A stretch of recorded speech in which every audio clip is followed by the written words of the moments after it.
On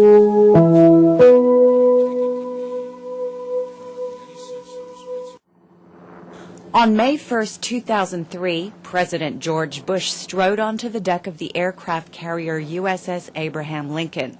Overhead was a banner saying, "Mission accomplished."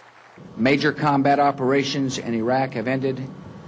In the Battle of Iraq, the United States and our allies have prevailed. 5 years later, some 140,000 U.S. troops remain in Iraq. More than 4,000 members of the U.S. military have died in the conflict. The number of Iraqi civilians killed in sectarian and other violence is sometimes estimated in the hundreds of thousands. Anthony Cordesman is a military expert at the Center for Strategic and International Studies in Washington. He says the United States was not prepared for a long-term counterinsurgency, and it will need to maintain a military presence in Iraq for years to come. It's winnable. It does require patience. I think that no one can go to Iraq or Afghanistan without becoming aware that the country teams are talking about a U.S. intervention which will almost certainly last through the life of the next administration. Cordesman says even after the United States withdraws most of its troops from Iraq, U.S. air support, artillery, and ground forces will at times be needed to help the Iraqi military. With the war dragging on and casualties still mounting, public opinion polls show a majority of Americans now oppose the war and favor bringing U.S. troops home. The war has become one of the top issues in the U.S. presidential campaign. Republican Senator John McCain supports staying the course in Iraq. He told a recent congressional hearing that his goal is for Iraq to no longer need U.S. troops.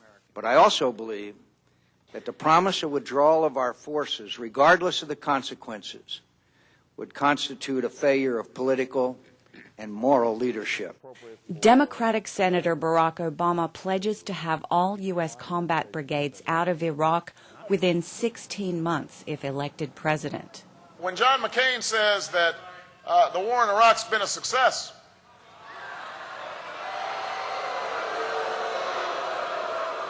when he talks about continuing a war with no exit strategy, a war that has not made us safer, when he talks about maybe keeping troops there for 100 years, I think the American people understand we can't afford that. Democratic Senator Hillary Clinton says that as president, she would begin to withdraw U.S. troops within 60 days. We have to restore American leadership and our moral authority.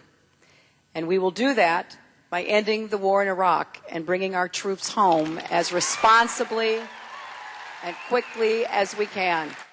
Political analysts say the growing anti-war sentiment favors the Democratic Party in the general election.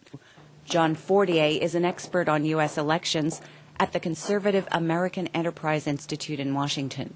People are still now in higher numbers than ever, in the 60% range, saying that the war was not a good idea in the first place. They worry that there's no good outcome to the war. If you ask a generic question, who is better at handling the war, a Republican or a Democrat, Democrats win that battle. Nonetheless, Fortier says many voters believe McCain has better leadership skills than his Democratic rivals. He adds U.S. public opinion on the war could easily shift depending on the level of violence in Iraq. And analysts say conditions on the ground in Iraq could limit the decisions a future president makes. Leta Hong-Fincher, VOA News.